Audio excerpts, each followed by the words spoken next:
박영환의 시사 1번지.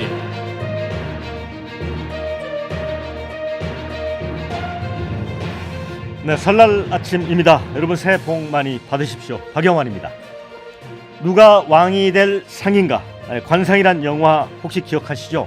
천재 관상가 김내경은 궁에서 수양대군 영모를 막다 실패해 죽을 처지가 됩니다. 조선 7대 왕이 된 수양이 관상을 봐달라고 하자 김내경은 왕이 될 상이며 성군이 될 거라고 아부를 하죠. 그러자 수양대군은 헌데 관상가 양반 영 이상하구만. 나는 이미 왕이 되었는데 왕이 될 상이라니. 이거 순 엉터리 아닌가? 왕이 되기 전에 말을 했어야 용한 것이지. 이런 말을 합니다. 탄핵이 인용된다면 21대 대통령은 누가 될까요? 민심이 요동치면서 민주당 이재명 원톱 지위가 도전받는 형국입니다. 설 특집으로 시사 1번지는 현장 기자들과 함께 누가 왕이 될 것인가 예측해 보겠습니다. 시사 1번지 출발합니다. 동신대를 가야 하는 이유. 취업이 잘 되니까. 장학금이 많으니까. 재미있는 프로그램이 많으니까. 무료 스쿨버스에 멋진 캠퍼스까지. 학생이 행복한 대학. 동신대학교.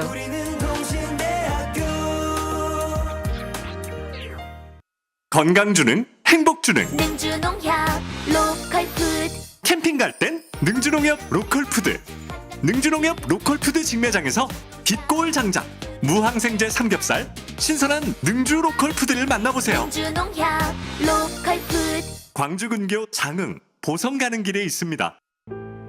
김서방, 박서방, 이서방 정말 고맙네. 자네들 장인도 좋은 날 좋은 곳에서 좋은 대접 받으며 떠나니 마음이 편할 것이야. 고맙네. 서방 사거리 9호전 장례식장.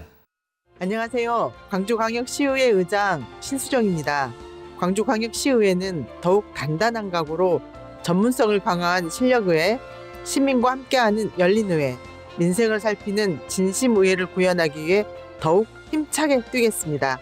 2025년 새해 복 많이 받으세요. 세계가 주목하는 혈당 케어의 비밀 모르셔도 됩니다. GL 프로가 알고 있으니 대한민국 최초로 혈당 조절 기능성을 인정받다. 혈당 건강의 프로 정관장 GL 프로. 대한민국 최초 24년 9월 건강기능식품 홍삼 카테고리 기준 GL 프로 코. 제조 및 판매원 주 한국인삼공사 건강기능식품입니다. 잠깐, 청소되고 있는 거 맞아? 라는 찝찝한 생각. 파워클론으로 깨끗이 청소해드려요. 강력한 흡입과 물걸레질을 동시에 자동먼지 비움으로 깔끔한 마무리까지. 속 터지던 청소에서 속 시원한 청소로 쿠쿠. 이 바닥을 깔끔하게 평정. 쿠쿠 파워클론 무선 청소기.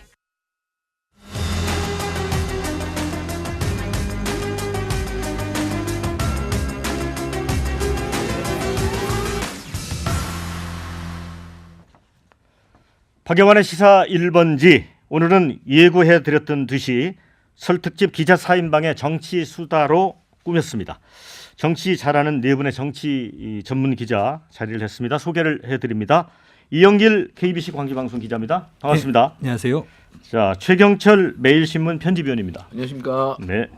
정동원 데일리안 정치부장. 예, 새해 복 많이 받으십시오. 네. 그리고 이제 새로운 얼굴 이은지 문화일보 기자입니다. 안녕하세요. 네. 자, 반갑습니다. 자, 이제 오늘 일부 주제는 누가 왕이 될 상인가입니다. 지금 윤석열 대통령에 대한 탄핵 심판이 속도를 내면서 조기 대선 가능성, 어디까지나 가능성입니다. 이게 점쳐지고 있습니다. 아마도 설날 아침 밥상에도 대권 주제에 대한 얘기가 올랐을 것 같습니다. 그래서 일단 그 여야의 잠룡들이 이제 기지개를 조심스럽게 켜고 있는데 먼저 야권부터 짚어보면 최근 이제 민주당 지지율이 흔들리면서 비명계 잠룡들이 조금 거칠게 움직임을 보이고 있습니다. 김부겸 전 총리는 되게 신중한 분인데 총대를 매라면 매겠다. 굉장히 이런 발언을 했고요. 김경수 전 경남지사는 극단적 증오 타도 다름을 인정하지 않는 일방주의 독선과 오만 우리는 그 정반대로 가야 한다. 마치 이재명 대표의 일극체제를 직접 겨누는 듯한 그런 발언을 했습니다. 김덕인 지사도 아시겠지만 비명계 인사 대거 영입해서 조기 대선 준비에 갔다고 하고요. 또 비상계엄 당시 히어로 영웅이 등장했잖아요. 우원식 국회의장.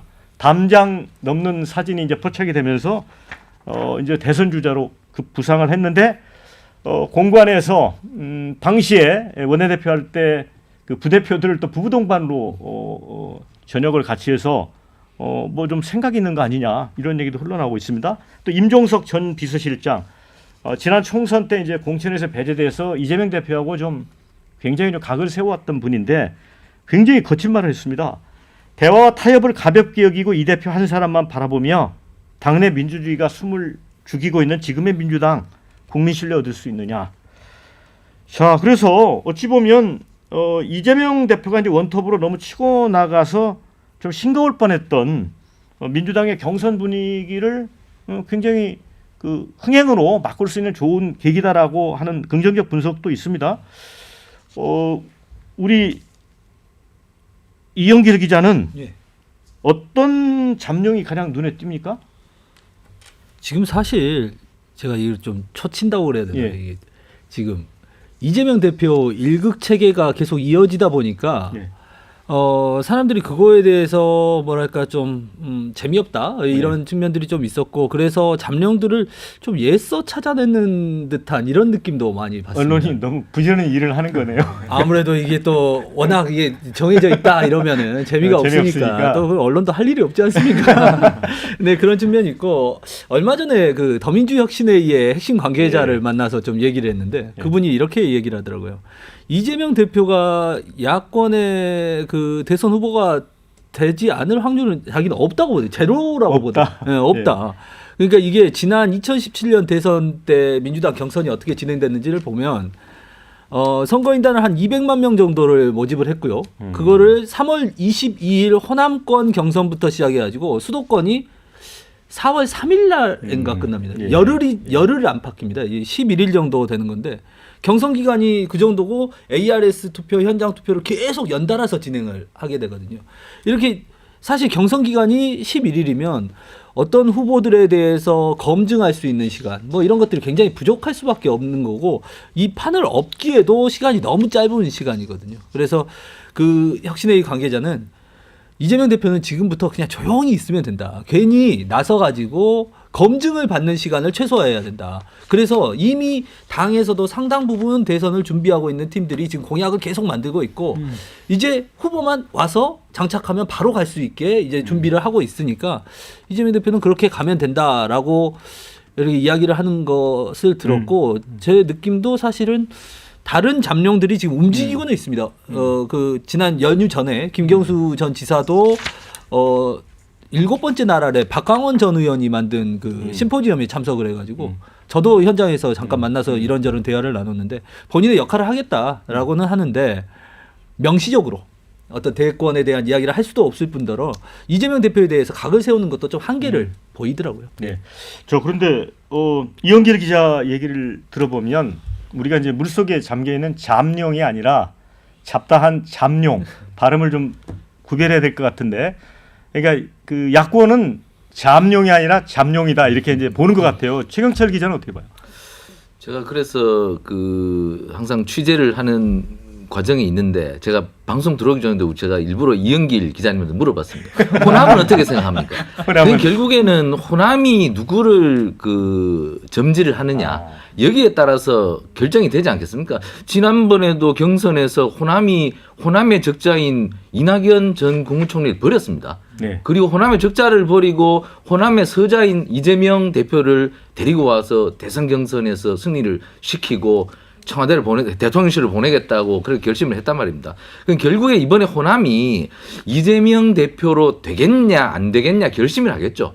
호남이 야 이대로 가기에는 이재명 대표 안 되겠다 하면은 호남에서 결심해서 주자가 바뀔 것이고 아니야 그래도 이재명 대표로 가야 한다고 호남이 결심을 한다면 이재명 대표로 갈 것 같은데 호남에서 어떻게 갈 것이냐 이게 아마 키포인트가 될 것 같은데 아까 제가 방송 전에 이영길 기자님 아무래도 광주 방송이니까 거기에 대해서 잘 아실 거라고 보고 제가 여쭤보니까 호남은 이재명이다. 바뀔 가능성이 없다 이렇게 말씀하시던데 제가 보기에도 지금 시간이 없어서 호남이 다른 대안을 선택하기에는 절대적 물리적인 시간이 없지 않을까. 뭐 저희로 봐서는 뭐 그 김부겸 전 국무총리나 이런 확장성이 있는 사람을 민주당에서 선택하면 굉장히 괜찮을 것 같은데, 그러나 호남은 김부겸이나 김동연을 호남의 적자로 생각을 하겠느냐. 제가 볼 때 의심이 더 많을 것이다. 결국에는 호남이 이재명을 계속 끌고 갈 가능성이 높아서 다른 대안을 찾기가 물리적으로도 어렵고, 그리고 호남의 정서가 아직 다른 사람들을 받아들이기가 준비가 덜 된 것이 아니냐. 결국 이재명으로 갈 가능성이 저는 높다고 생각합니다. 자, 그런데 그 윤석규라는 분이 있는데 이제 노무현 정권 때 아마 비서관을 했던 이제 친노 원조인데, 이분이 페이스북에 그런 글을 올렸어요. 일전에 이제 여론조사기관에서 1대1 대결 구도에서 김문수 후보가 이재명 후보를 앞서는 걸로 나왔잖아요. 오세훈 후보도 앞서고. 그래서 이거는 뭔가 이제 판이 뒤집히는 거다. 그러니까 그 전까지는 이재명이 어떤 비호감의 나쁜 이미지에 머물러 있었지만 대결에서 진다고 그러면 달라질 수 있다. 변수가 된다. 그런 얘기를 했거든요. 그러면서 그 이인재가 이제 예전에 김대중 정부 때 이제 앞서 나갔었는데 후보가 노무현으로 교체가 됐잖아요. 그때 이해창하고 이인재 후보를 1대1로 붙였을 때 지른 걸로 나왔다는 거예요. 그런 얘기를 하던데 어떻게 봐요? 그런 변수도 있다 봅니까? 그때는 그 이제 노무현 후보가 광주의 기적을 이뤄내고 그러던 시절에는 사실 그 굉장히 그 대선으로 가는 게 넉넉했었습니다. 심지어 이제 너무 시간이 넉넉해서 후보가 되고 나서도 뭐 후단협이 만들어지고 흔들고 그럴 정도로 또 시간이 넉넉했는데, 이번엔 만약에 조기 대선이 치러진다 그러면 60일 내에 경선부터 본선까지 다 치러져야 되는 상황이기 때문에 그 지각 변동이 일어날 만한 충분한 시간이 없고, 저는 그래서 지금 우리 비명계 이무기분들, 안타깝지만 아직 용이 되지 못한 우리 비명계 이무기분들은 원내에는 송곳 꽂을 공간도 없다. 아까 이제 이영길 기자님이 말씀하신 그 7번째 나라 지난 23일 날 있었죠. 저도 그걸 눈여겨봤는데 뭐 정세균 총리, 김진표 의장 훌륭한 분들 많이 참석하셨어요. 그런데 여기서 주목해봐야 될 게 원내에서 누가 참석했느냐. 그 원내 과반을 훨씬 넘는 민주당에서 현역 의원이 몇 명 참석했느냐. 저 이인영 장관하고 김한규 의원 2명밖에 못 봤습니다. 그 거기 안 가세요? 하고 의원한테 물어보면 민주당 의원들이 그래요. 정 기자 거긴 가면 죽는 자리요. 그래요. 네. 감히 갈 수 없는 그런 분위기고, 지금 이제 사실 그 비명 행사, 친명 일색 공천으로 지난해 총선이 치러진 다음에 우리 비명계 이모기분들은 지금 민주당 원내에는 송곳 꽂을 공간도 없다. 그래서 60일 내의 경선 본선으로 치러진 이런 급박한 상황에서 지각 변동을 이뤄내긴 쉽지 않다. 저는 그렇게 봅니다. 야, 그렇다고 한다면, 그런 분위기라면 임종석 전 비서실장이 이 당내 민주주의가 숨을 죽이고 있어서 어떻게 국민의 신뢰를 얻겠느냐고 한 발언은 어찌 보면 굉장히 용기 있는 어떤 모습이라고 볼 수도 있을 것 같아요. 이윤지 기자는 어떻게 보세요? 근데 앞서 뭐 다른 선배들이 이야기해 주신 것처럼 저도 모든 게 다 찻잔 속의 태풍에 불과하다라고 보고 있고요. 그리고 아까 원내 이야기를 하셨는데, 지금 목소리를, 그러니까 이재명 대표에 반대되는 이야기를 하는 게 모두 다 원외 인사들입니다. 이게 학습 효과라고 하죠. 지난번 총선 공청에서 비명 행사가 한 차례 일어났기 때문에 이 원내에 있는 의원들은 그때 학습 효과가 제대로 돼서 만약에 2심에서도 그 이재명 대표가 공직선거법 위반, 거기에서도 만약에 100만 원 이상의 유죄가 나오더라도 이재명 대표를 교체할 가능성은 거의 없어 보이고요. 그다음에 지금 그래도 저는 조금 주목해 볼 만한 거는 그래도 김경수 전 지사 쪽에 과거 친노 친문 인사들이 좀 세가 그쪽으로 많이 붙어 있다고 하고요. 제가 좀 들었던 얘기 중에 하나는 작년에 이재명 대표의 사법 리스크가 좀 고조됐을 때 그 당시 친노 의원들이 김경수 전 지사에게 연락해서 독일 공항에 최대한 가까이 있어라. 우리가 연락하면 언제든 올 수 있게 늘 상시 준비를 하고 있어라. 이런 말을 했다고 하고요. 실제 이제 독일에서 한국으로 귀국했을 때도 주변 인사들에게 본인이 이제 정치에 좀 복귀하겠다, 재개하겠다는 그런 의지를 굉장히 강하게 피력을 했고, 뭐 유튜브 출연이라든지 강연이라든지 적극적으로 활동하겠다, 이런 이야기도 했다고 합니다. 그래서 제가 짧게 한 말씀 드리면, 김경수 지사가 그래서 3일날 계엄이 터졌는데 5일날 귀국을 했어요. 짐 다 챙겨가지고. 그리고 다시 안 돌아가잖아요. 짐을 다 챙겨 오셨으니까. 근데 돌아가기는 좀 어렵잖아요. 그렇죠. 돌아버렸는데. 본인이 그렇게 언제든 말씀하시더라고요. 준비를 하고 있었다는 거죠. 예. 그리고 아까 호남 그 말씀을 하셨는데, 호남의 선택을 말씀하셨는데, 호남이 어떤 선택을 할 때는 사실은 이런 말하기도 그렇게 한데 좀 눈치 보는 것도 조금은 있습니다. 그러니까 대세가 어디에 있느냐를 좀 보는 측면이 분명히 있는데 이 대세가 대안으로 떠오를 수 있는 대세가 안 보인다면 오히려 지금 대세인 이재명 대표를 선택할 가능성이 굉장히 높지 않을까 이런 생각을 하고 이낙연 전 대표를 좀 떨어뜨렸을 때는 그때도 당시에는 거의 대세가 이재명 대표였거든요. 근데 수도권에서 그게 크게 바뀌었잖아요. 예. 만약에 수도권이 먼저 있고 호남이 있었다면 저는 결과는 또 어떻게 될지 모르겠다 이 생각을 또 해봅니다. 자, 이제 여권 잠룡들도 슬슬 몸을 푸는 모양새입니다. 여기는 잠룡이 아니고 잠룡입니다. 자, 대선 출마 의지를 숨기지 않고 있는 홍준표 대구시장 최근에 차기 대선 후보 자격으로 미국 대통령 취임준비위원회 초청으로 워싱턴에 왔다. 차기 대선 후보 자격 이걸 엄청 강조를 했고요. 유승민 전 의원도 내가 후보가 돼야 이 확장성 면에서 이재명 대표 이길 수 있다. 사실상 출마를 시사했습니다. 오세훈 시장은 깊은 고민을 하고 있다. 그러면서 또 이 와중에 자신의 몸값을 올렸잖아요. 사선 서울시장 경험은 사적인 게 아니고 일종의 공공재다. 또 이런 표현으로 자신을 또 한껏 올렸고 지난달 16일 사태 이후에 이제 한동훈 대표는 지금 잠행 중이잖아요. 그런데 설 연휴 이후에 정치행보 재개할 거다 이런 가능성이 나옵니다.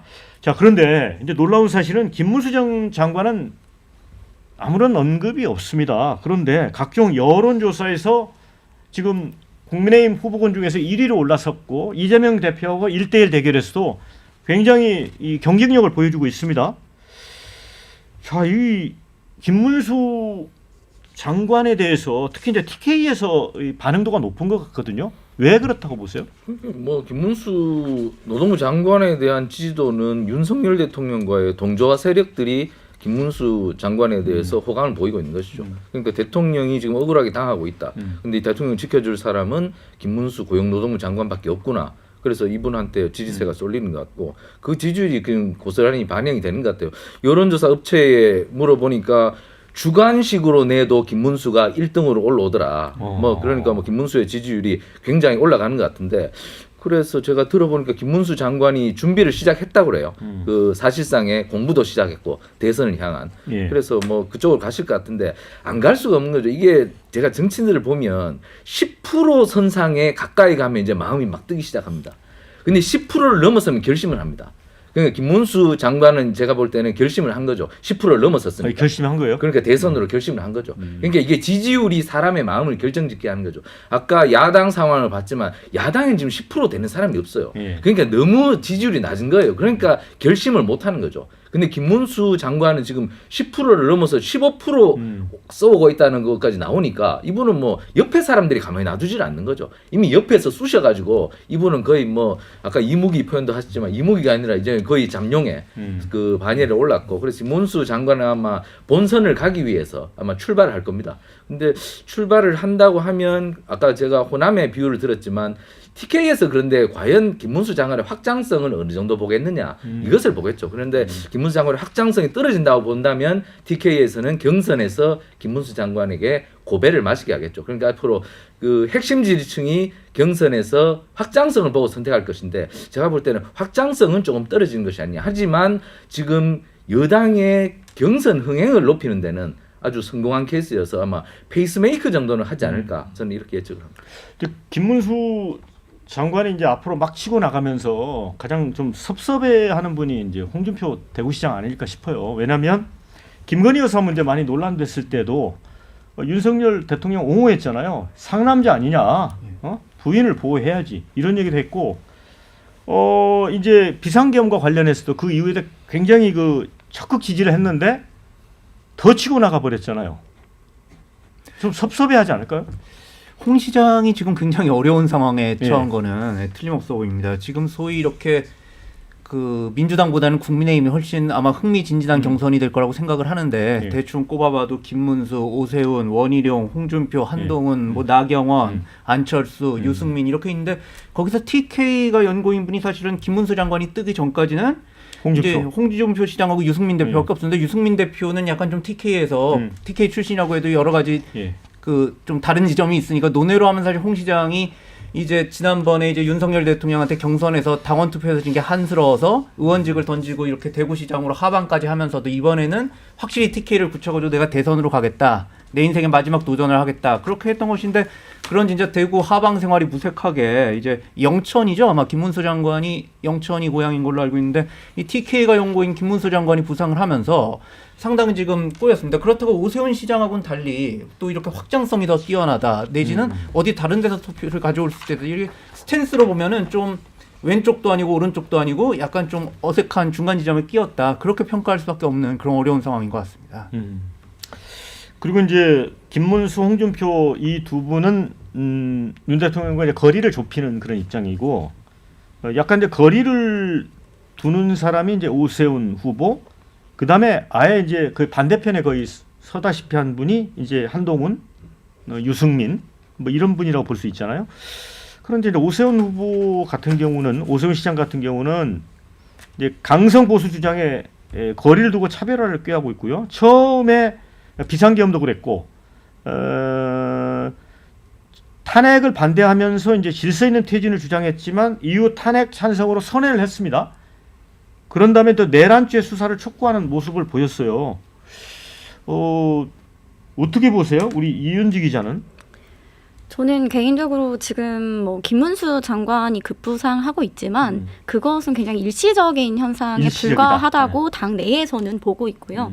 왜냐하면 지금 국면과 윤석열 대통령의 탄핵 소추안이 막상 그 인용이 되고 난 이후의 국면은 완전히 다르다는 거예요. 지금은 굉장히 국민의힘 강성 지지층들이 상처를 받은 상황이기 때문에 더 이런 강성 지지층이라든지 윤 대통령을 좀 보호해주는 이런 정치인들에게 더 마음이 갈 수밖에 없는 거고요. 만약에 탄핵소추안이 막상 이제 인용이 되고 난 이후에는 결국 대통령과 선긋기를 해야 되기 때문에 탄핵에 찬성했던 이제 오세훈 서울시장이라든지 한동훈 전 대표 같은 사람들이 오히려 부상할 수 있다는 관측이 되기가 되고요. 그리고 실제 지금 의원들, 현역 의원들이 움직이는 그 동선만 보아도 조금 판세를 볼 수 있는데 지금 현역 의원들이 가장 줄을 많이 서고 있는 곳이 바로 오세훈 시장이고요. 네, 줄이 어디까지 늘어져 있어요 지금? 굉장히 많이 네, 정확한 숫자는 모르겠지만 오세훈 시장 쪽으로 많이 새가 모이고 있다고 하고요. 그다음에 유승민 그 전 대표 같은 경우도 원래는 취재진의 연락을 굉장히 꺼리고 잘 안 받았는데 최근에는 그 콜백을 준다든지 다시 언론과의 좀 접점을 늘리고 있고요. 최근에 전직 의원 3명 그리고 현역 중진 의원 몇이랑 해서 이제 단체 이제 대화방을 만들어서 본격적인 좀 준비를 하고 있다고 합니다. 근데 지금 진짜 아쉬운 분은 이제 한동훈 전 대표 같아요. 그렇죠. 그렇죠. 사실은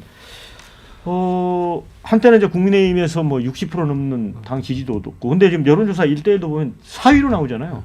그러니까 그게 의아하다는 게 2달 전 여론조사는 저희가 이재명 대표하고 한동훈 대표를 붙였었어요.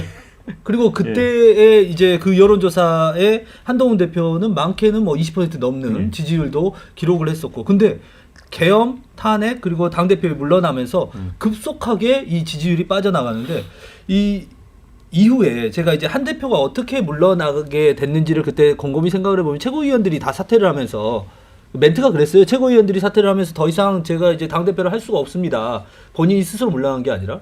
그러면서 지도부가 와해가 됐는데 그때 당시에 이른바 친한계라고 불리는 최고위원 중에 한 분을 제가 우연히 만나가지고 요즘 어떻습니까? 이랬더니 세상에서 가장 욕 많이 먹는 사람이 저일 겁니다. 이러면서 힘이 없더라고요. 그래서 한 대표는 어떻게 되는 겁니까? 그래서 이제 그분이 물러났기 때문에 또 하나의 영향이 있었는데 그분 또한 이 한 대표에 대해서 크게 걱정하거나 그 이후에 어떤 그거에 대해서 명확한 메시지를 안 주더라고요. 그때 이분의 마음이 이제 한 대표에게 많이 떴구나라는 것을 느꼈고, 그러면서 또 하나 느낀 게 한 대표가 지난 총선을 비대위원장으로 치렀단 말입니다.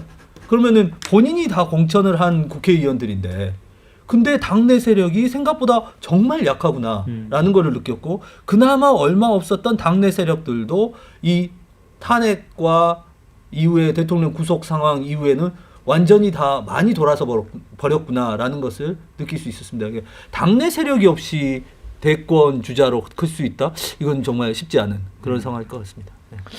자, 근데 이제 이은지 우리 기자나 이제 이영길 기자는 그래도 이제 한동훈이 다시 이제 살아날 수도 있다 이렇게 보는 것 같아요. 동의를 하세요?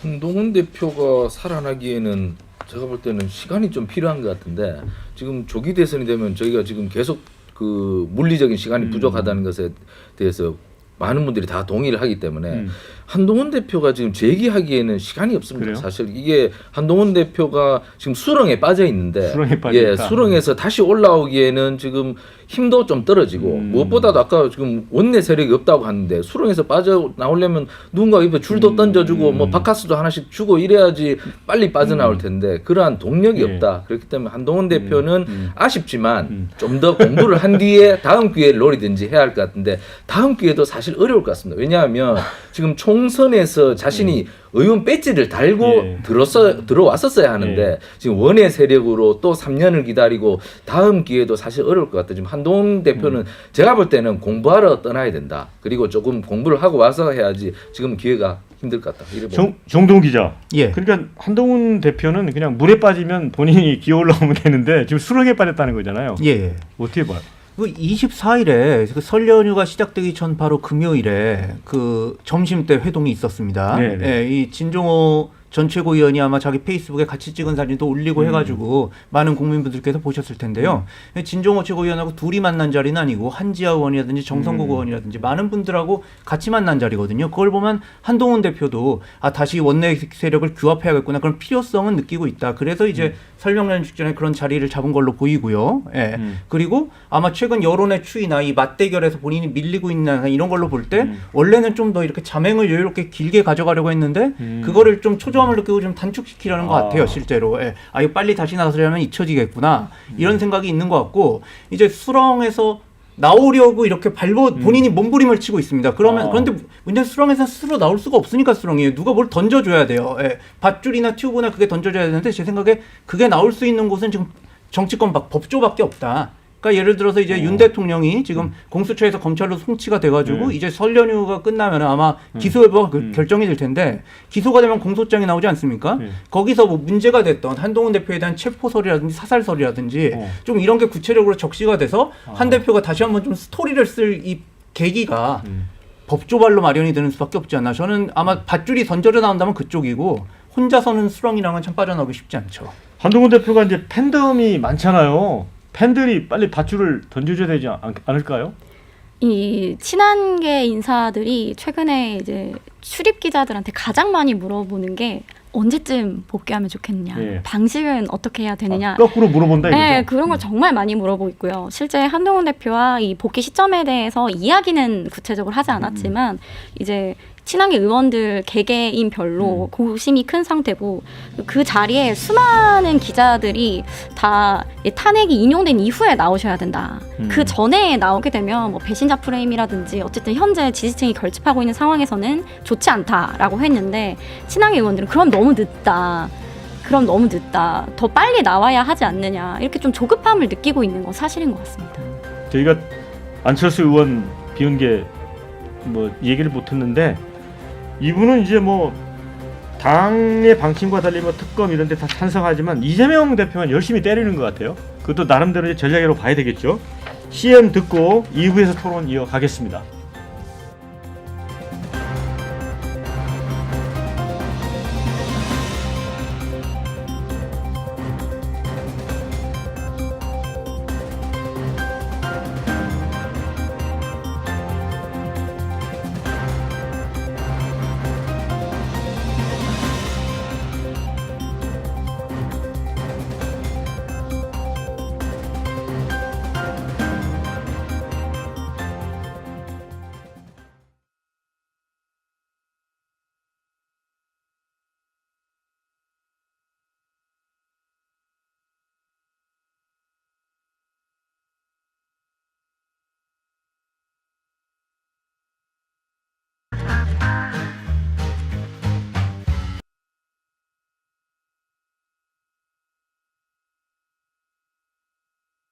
현장 실무형 인재를 키우는 대학이 있다던데? 동신대학교 IPP 사업단이죠.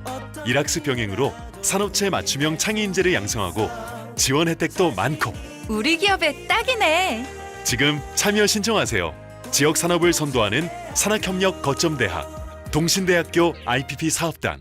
세상을 밝히는 밝은 미소와 광주여자대학교 여성이 열어가는 따뜻한 미래 광주여자대학교 강인한 지성과 아름다운 감 커리어만 사관학교 광주여자대학교.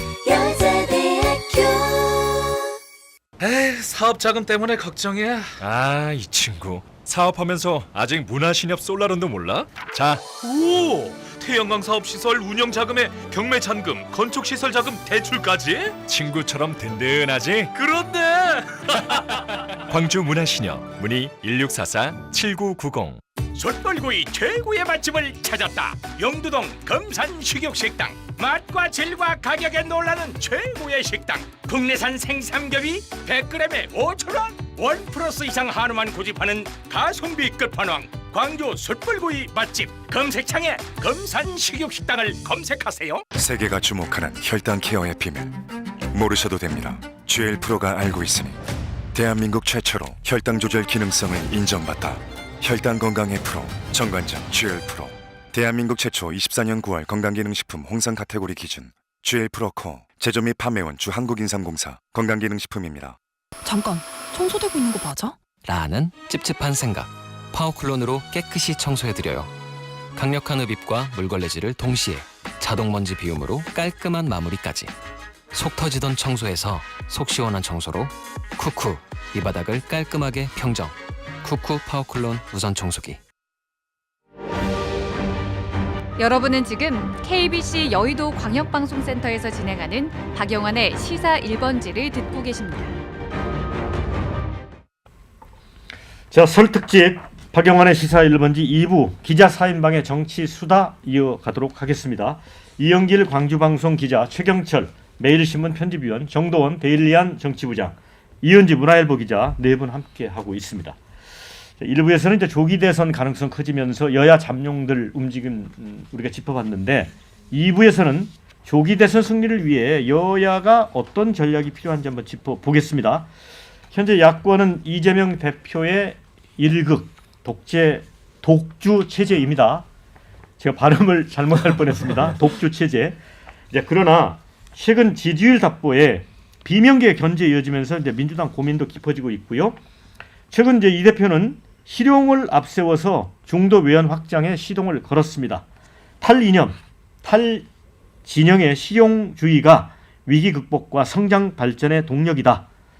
검은 쥐든 흰 쥐든 쥐만 잘 잡으면 좋은 고양이 아니냐. 이 등소평의 흥묘 백묘론까지 꺼내들었습니다. 외교 안보 관련 발언도 이제 극적으로 변했습니다.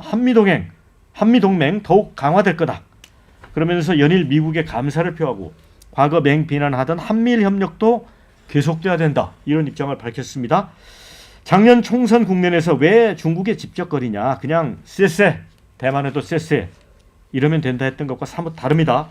자유민주진영으로서의 책임을 강조하는 모습에서는 윤석열 대통령을 떠올리는 연상시킨다라는 정도로 낯이 설다 또 이런 얘기까지 나왔습니다. 국민의힘은 이거 정치적 분장술 아니냐 이렇게 비판하기도 했는데 이재명 대표가 분명하게 우클릭 실용주의로 급세하는 건 맞는 것 같습니다. 이은지 기자, 이거는 어떻게 보세요? 일단 민주당은 내부적으로 여론조사를 굉장히 많이 돌린다고 해요. 사회 현안이든지 아니면 뭐 내부적으로 추진하는 뭐 탄핵이라든지 그러한 것들을 표본으로 이렇게 정책을 짜는데 이제 중도층을 대상으로 한 조사에서도 이러한 최근에 민생 경제가 너무 어렵기 때문에 지금은 뭐 기본 소득이라든지 이러한 기본 사회라는 이런 복지 정책보다는 현재는 성장이 더 중요하다. 이런 키워드를 좀 뽑아낸 걸로 보이고요. 그리고 지금 계속해서 나오는 이제 여론조사를 보면은 이재명 대표가 박스권을 조금 벗어나지 못하고 있습니다. 지난 대선이 역대급 비호감 대선이라는 오명이 붙기도 했었는데 그 당시 받았던 이제 지지도에서 이제 더 외연 확장을 꾀하지 못했다는 지적이 나오고 있어서 중도층으로 좀 확장을 하기 위해서 이렇게 우클릭을 선택한 것으로 보입니다. 저는 재수생 이재명 대표의 오답 노트다. 좀 이런 식으로 정리를 해보고 싶어요. 오답 노트? 예. 이제 그 지난 대선을 한번 치러본 이제 재수생 아닙니까? 요즘 대선의 흐름을 보면 재수생이 유리해요. 이제 박근혜 대통령도 뭐 사실상 재수생으로서 당선됐고 문재인 대통령도 재수 끝에 이제 대선이 됐는데 이 재수생들은 왜 유리하냐면 이제 오답 노트가 있어서 시행착오를 과거 반복하지 않을 수가 있지 않습니까? 우리 이제 이재명 대표 대선 행보를 보면 지난 2021년 9월에 이낙연 대표를 꺾고 대선 민주당 대선 후보가 됐을 때 그때 이제 대선 후보 됐으니까 좀 중도 의원 확장해야 될 거 아니냐 누가 기자가 물어보니까 갑자기 묻지도 않았는데 내가 이승만 박정희 묘역 참배하고 그럴 일은 없을 겁니다 그랬어요. 예.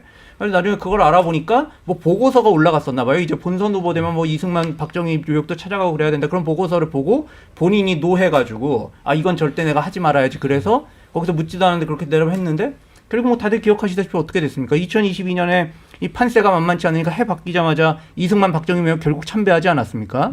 그러니까 그렇게 그냥 안 하려고 하다가 하는 것보다는 어차피 이게 궁극적으로 중도 확장이 필요하다면 처음부터 하자. 그런 거를 이렇게 지난 대선의 교훈으로 오답노트로 가져가고 있는 걸로 보이고요. 특히 이번 대선 경선은 마땅한 경쟁자도 없을 걸로 보이니까 집토끼를 자극할 사람도 없고 마음 놓고 처음부터 이제 중도 확장 행보 할 수 있는 거죠, 진짜.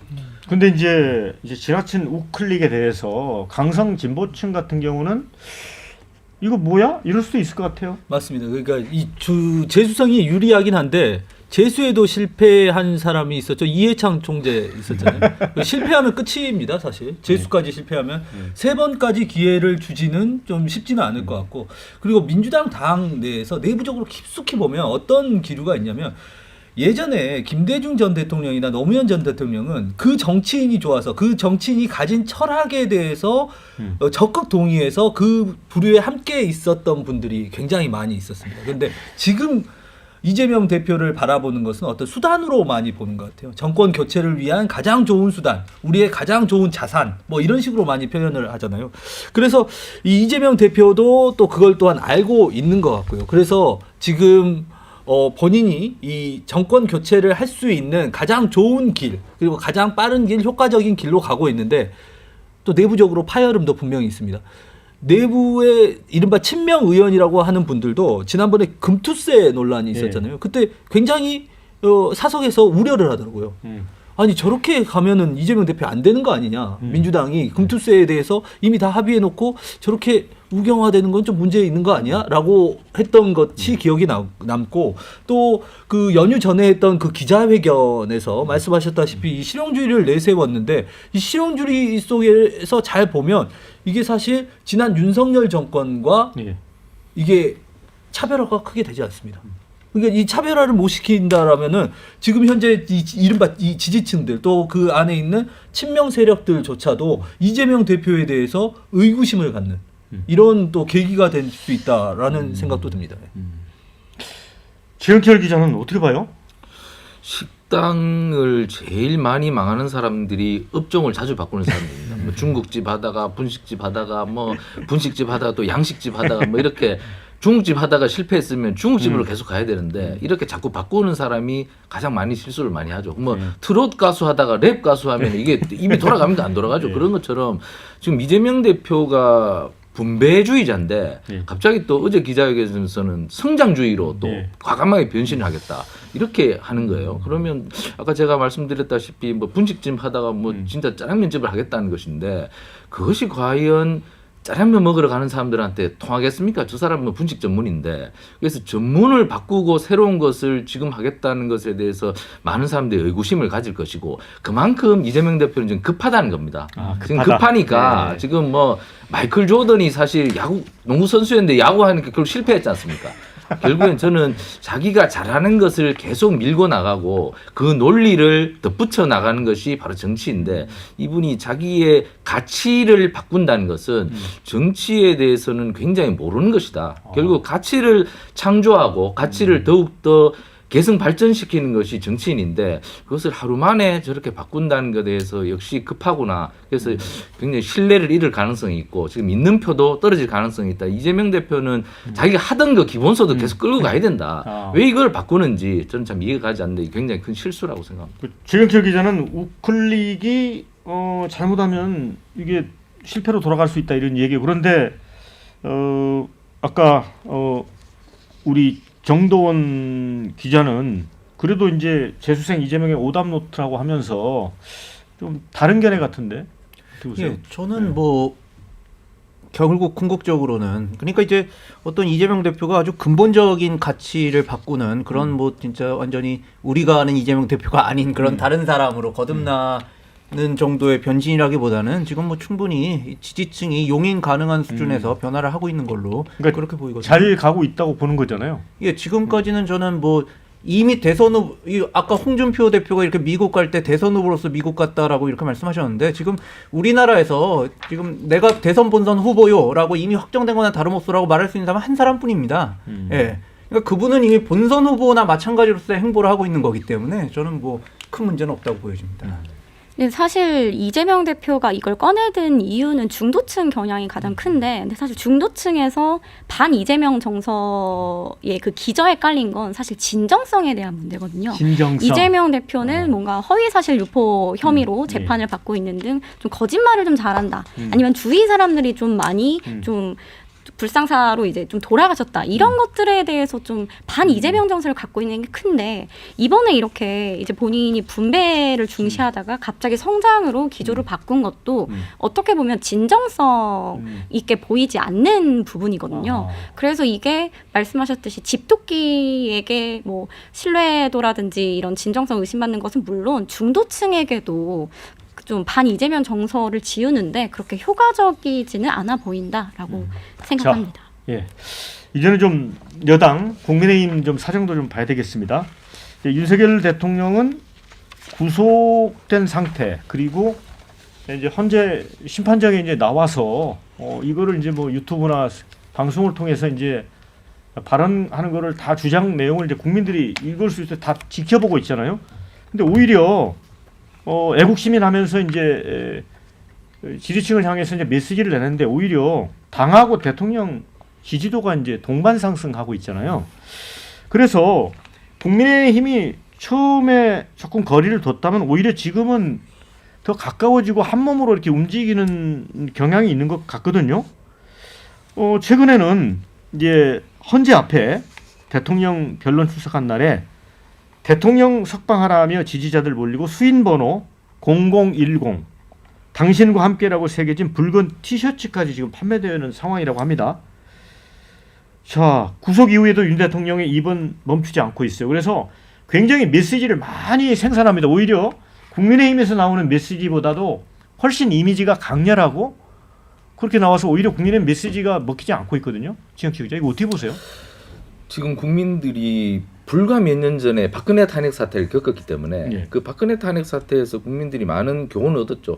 그때는 그렇게 한 대통령을 떠나보내고 새로운 정부를 열면 새로운 세상이 열리고 뭐 세상이 바뀔 것 같았지만 그 촛불 정부라고 하는 문재인 정부가 탄생하고 나서 결국엔 정치가 앞으로 가지 않고 퇴행을 했단 말입니다. 뭐 소득주도 성장이니 탈원전이니 결국엔 민생과 관계없는 온갖 주장을 5년 동안 펼치면서 결국엔 국민들은 집값만 오르고 더 힘들어지고, 아니 촛불 들고 나왔더니 박근혜 탄핵시키고 새로운 정부가 돌았는데 결과는 이게 뭐야, 아니잖아 이거, 이렇게 된 경험이 있기 때문에 그래서 결국에는 문재인 정부가 5년밖에 못 가고 그 정권 교체가 됐지 않습니까? 그렇기 때문에 이번에도 사실 12.3 계엄 사태가 났을 때는 대통령이 어떻게 저런 행동을 할 수 있어, 이렇게 한 며칠은 그렇게 사람들이 경악했지만 며칠을 지나고 보니 아, 대통령이 왜 저렇게 됐을까? 아, 저 근저에는 무려 29차례에 걸친 탄핵 난사,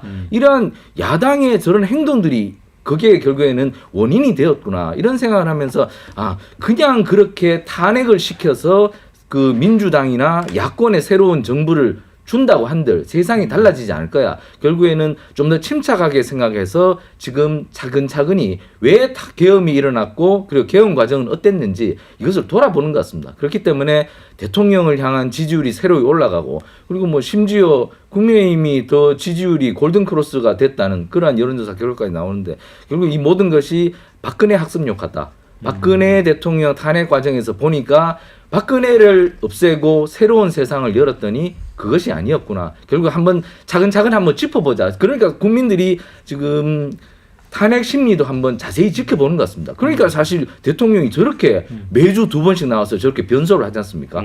이것은 국민들이 지켜보고 있다는 것을 윤 대통령이 아는 것이고 아마 메시지를 계속 발신하면서 여론을 움직인다면 탄핵 결과도 어제 이진숙 뭐 탄핵 심판이 4대4로 뭐 팽팽하게 맞서는 것처럼 결과는 모르는 것 아닌가. 결국 지금 앞으로 전국 판세는 윤 대통령이 어떤 메시지를 계속 발신하는 따라서 굉장히 좀 요동칠 가능성이 있다. 저는 이렇게 예측을 해봅니다. 저 이영길 기자는 어떻게 보세요? 이제 대통령을 이제 손절하지 않고 결국 이제 동조화되면서 가는 게 예를 들어 이제 만약에 탄핵이 이용될 수도 있잖아요.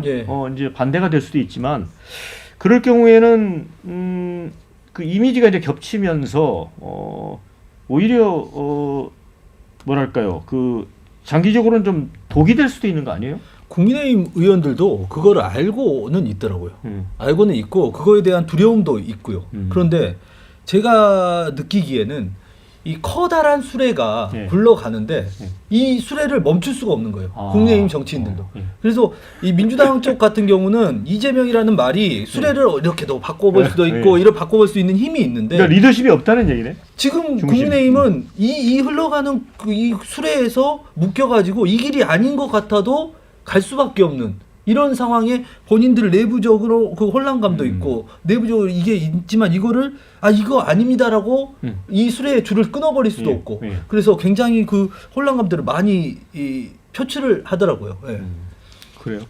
아까 이 추경철 위원님께서 이제 국민들이 박근혜 학습 효과가 있다 그런 말씀하셨는데 박근혜 대통령이 몰락하는 과정에서 가장 잘 학습이 돼 있는 사람이 누구겠습니까? 그게 윤 대통령입니다. 박영수 특검팀에서 박근혜 대통령이 몰락하는 과정을 너무 잘 보고 그거를 가속화하겠다는 윤 대통령이 이제 박근혜 대통령 몰락 과정을 제일 잘 알고 있는데 그래서 지금 윤 대통령 쪽 이 변호인단으로부터 얘기를 들어보면 우리 전략은 크게 보면 하나다. ABP다.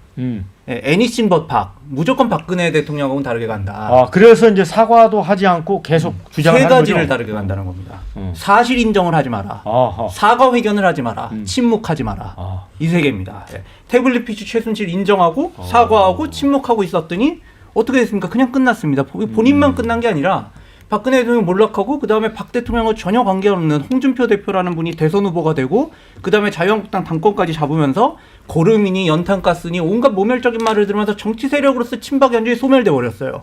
근데 지금 그거하고 전혀 다르게 간다. 지지층을 결집해서 이 친윤이라는 정치 세력을 온전시킨 상태로 들고 간다. 그럼 베스트 시나리오는 이제 탄핵을 피하는 거겠지만 만약에 탄핵이 된다고 생각하더라도 다음 조기 대선 또 대선 후보 경선 과정 이런 과정에서 결정적인 영향을 행사해서 만약에 유행이 이렇게 정권이 다시 창출되기라도 하면 포드가 닉슨하고 절연할 수 있습니까? 그 포드가 대통령 되자마자 제일 먼저 사면한 게 닉슨이거든요. 워터게이트로 물러났지만 포드는 닉슨을 사면했다. 그것처럼 다음 대통령을 세워서 본인이 사면을 받을 수도 있는 것이고 여러 가지 그런 정치적 가능성을 보고 ABP로 가고 있는 거기 때문에 지금 상황에서는 이렇게 되면 당도 절연하기가 쉽지 않죠. 누가 포드로 점지받을지 모르는데 절연하기 쉽지 않을 겁니다.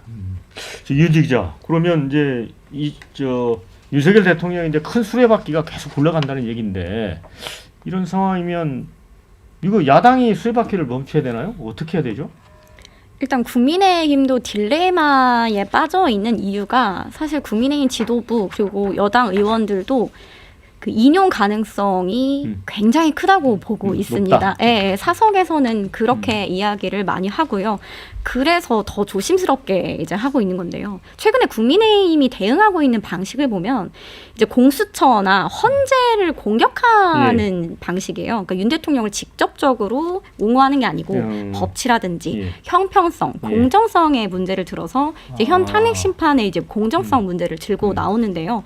이러한 것들도 이제 탄핵 심리 끝에는 결국에는 조기 대선일 텐데 이거를 대통령과 거리는 둬야겠고 강성 지지층을 고려하면 또 이걸 손 놓고 있을 수도 없고 그러한 딜레마 상황에서 계속 법치라든지 뭐 수사의 공정성 이러한 우회적인 방식으로 좀 하고 있는데요. 이러한 것들이 근데 중도층에게는 사실 윤 대통령 지키기로 밖에 보여줄 수 없어서 지도부 내에서도 고심이 큰 상황입니다. 그 박근혜 대통령처럼 뭐 출당시키는 식의 그 인위적인 절연은 없을 가능성이 크다 이렇게 봐야 되겠어요? 이영규 기자. 아무래도 그렇죠. 지금 현재 상황에서는 그렇게 갈 것 같고 아까 방금 중도층 말씀하셨잖아요. 중도층은 민주당도 마찬가지고 국민의힘도 마찬가지고 결국은 껴안아 가야 되는데 이 중도층을 껴안으려면 이른바 우리의 그 집토끼 중에서도 또 극단적인 정치 주장을 하는 세력들과 어느 정도 거리를 둘 수밖에 없는 그런 지금 정치적인 환경인데 그거를 아무도 그 끊어내기를 쉽게 하지를 못하는 게 특히 국민의힘에서 많이 보이는 것 같아요. 그래서 중도층이라는 것이 혹시 이들이 보기에는 이 극단적인 정치 세력보다 더 작게 보는 게 아닌가라는 또 우려도 많이 드는 상황입니다. 자, 이제 또 한 가지 변수가 국민의힘의 고민은 그거 같습니다. 이준석 개혁신당 의원이 출마하겠다고 했잖아요. 그런데 이제 한 자릿수 초접전이 예상이 되기도 해요. 1대1 대결을 한다면. 그래서 이준석과 연대해서 보수표 분산을 막아야 된다. 이준석과 손잡으면 전통 지지층 떠난다. 의견이 분분하거든요. 이건 어떻게 보세요? 뭐 이준석 대표가 결정하는 가장 큰 요소는 제가 아까 말씀드렸다시피 지지율이겠죠. 지금 뭐 최근에 조사는 지지율이 형편없습니다. 왜냐하면 이준석 대표가 최근 개혁신당에서 허은하 대표하고 싸우지만 않았어도 그래도 제가 볼 때는 한 5, 6% 나오다가 그 뭐 대선 국면이 되면 뭐 10%까지 갈 수도 있었겠지만 지금 사실 이준석 대표가 허은하 대표하고 싸울 급은 아니거든요. 거의 대선 주자급으로 올라가 있는데 허은하 대표하고 쓸데없이 저렇게 싸워서 스스로 자멸을 해버렸다. 제가 뭐 이 개혁신당의 뭐 몇몇 관계자들 들어보니까 형편이 굉장히 어렵다고 합니다. 당의 재정 형편이. 그래서 당의 재정 형편이 어렵기 때문에 결국에 돈이 없으면 얼굴을 붉힐 수밖에 없거든요. 그래서 그 과정에서 좀 당직자 간에 다툼이 있었는 것 같은데 그러한 것을 해결할 수 있는 그 조그만 당을 이끌어갈 수 있는 리더십도 없는 이준석 대표가 과연 대선에서 보수층의 지지를 이끌어낼 수 있겠느냐 저는 굉장히 회의적이어서 지금 여권이 분열할 가능성은 거의 없다. 지금 박근혜 학습 효과도 있고 그리고 박근혜 이후에 대선에서 당시에 여권이 분열해서 자멸했거든요. 문재인 대통령이 41%밖에 못 얻었습니다. 나머지 60 몇 프로 표가 있었는데 그때 여권이 분열함으로써 문 대통령한테 졌거든요. 그러니까 이번에는 그러한 공부를 많이 했기 때문에 결국에는 노트를 꺼내서 볼 것이다. 분열하지 않으면 이긴다. 결국에는 아주 합쳐서 단결하면 이긴다고 생각하기 때문에 중도 확장성이 있는 대선 후보를 내세워서 여권이 아마 대선 경쟁에 나서지 않을까. 그래서 이준석 개혁신당 대표가 여권으로 탑승할 가능성은 거의 없다. 저는 이렇게 봅니다. 이은지 기자는 어떻게 봐요? 네, 저도 비슷하게 보고요. 좀 대표적으로 이준석 의원이 최근에 황교안 전 대표에게 이제 부정선거 의혹과 관련해서 토론하자고 그랬죠.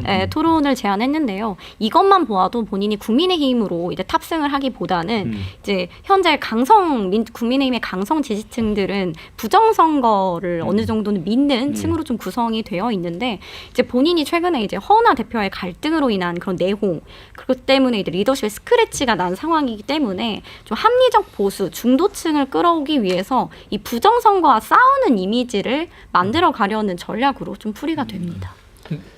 네, 저는 그러니까 이준석 대표의 지금 당선 가능성을 보면 당연히 굉장히 낮은 상황이고 하지만 그 출마 가능성을 보면 저는 충분히 있는 상황이다. 개혁신당 뭐 이렇게 의원 만나보고 이게 뭐 천하람 원내대표 만나서 이야기를 해봐도 당이 만들어졌으면 당연히 대선 때 대선 후보를 내는 거 아니냐. 그리고 이준석 대표도 지금 이제 만 40세 됐기 때문에 대선에 출마할 수 있는 그 현재 자격이 생겼고 그렇다면 개혁신당 입장에서는 지금 이런 상황에서 국민의힘에 탑승하진 않겠지만 스스로 독자적인 세력으로 대선 후보를 냈을 경우에 지금 어차피 대선이 굉장히 초박빙으로 치러질 수밖에 없는데 분명히 변수는 될 수 있다라는 생각은 듭니다. 네, 그러니까 지난번에 0.73% 차이가 그랬잖아요. 윤석열, 이재명 그 표차가. 근데 심상정이 이제 1% 좀 넘게 득표를 해서 그것 때문에 사실 심상정 전 의원의 정치 생명이 끝나버렸어요. 이준석은 그 정도도 안 되는 건가요? 아니, 물론 이제 이준석 대표가 큰 변수가 될 수 있기 때문에 아마 국민의힘 대선 후보 경선 과정에서부터 이게 굉장한 화두가 될 겁니다. 그러니까 누가 가장 전통 지지층에 끼치는 데미지를 최소화하면서 이준석 대표를 주저앉히거나 뭐 연대를 하거나 이렇게 할 수 있을 것이냐. 그거에 대해서 굉장히 자신감을 보이고 있는 진영도 이미 있어요. 예. 아까 우리 이은지 기자님이 말씀하셨듯이 지금 오세훈 시장에게 줄을 서 있는 국민의힘 의원들이 있는데 그분들을 만나보면은 오세훈 시장이 반드시 대선 후보가 돼야 되는 이유 중에 하나로 이준석 대표를 가장 데미지 적게 끌어안을 수 있는 사람이다. 예. 그 4.7 2021년 그 서울시장 보궐선거할 때 이준석 대표가 오세훈 시장 캠프에 있지 않았습니까? 예, 그런 측면, 그리고 홍준표 대표도 좀 이준석 대표를 이렇게 데미지 적게 끌어안을 수 있다는 자신감을 보이고 있는 것 같고요. 그런 부분에 있어서 자신감이 전혀 없는, 가능성이 없는 후보들도 있습니다. 그 과정에 아마 경선 과정에서 논란이 될 것이다. 저는 그렇게 전망을 하고 있습니다. 이제 탄핵 찬반 이걸 가지고 사실은 이제 한동훈 대표 쪽하고 이제 또 당 그 친윤계하고 또 갈등이 있었는데 이게 뭐 심리적 분단 상태라는 표현도 있었는데 이게 악화될 가능성은 없나요?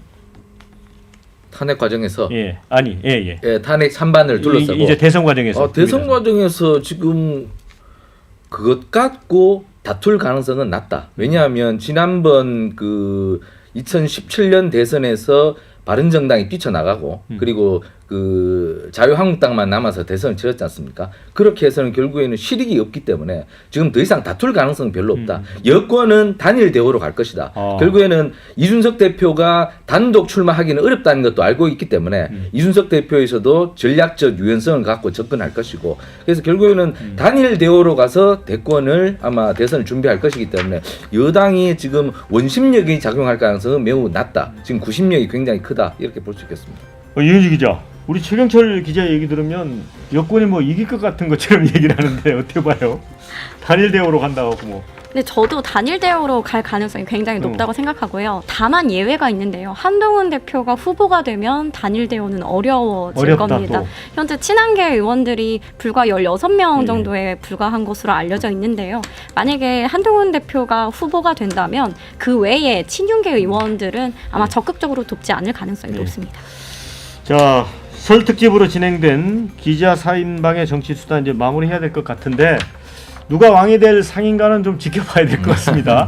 자, 저는 내일 오전 11시에 다시 뵙도록 하겠습니다. 수고하셨습니다. 수고하셨습니다. 수고하셨습니다.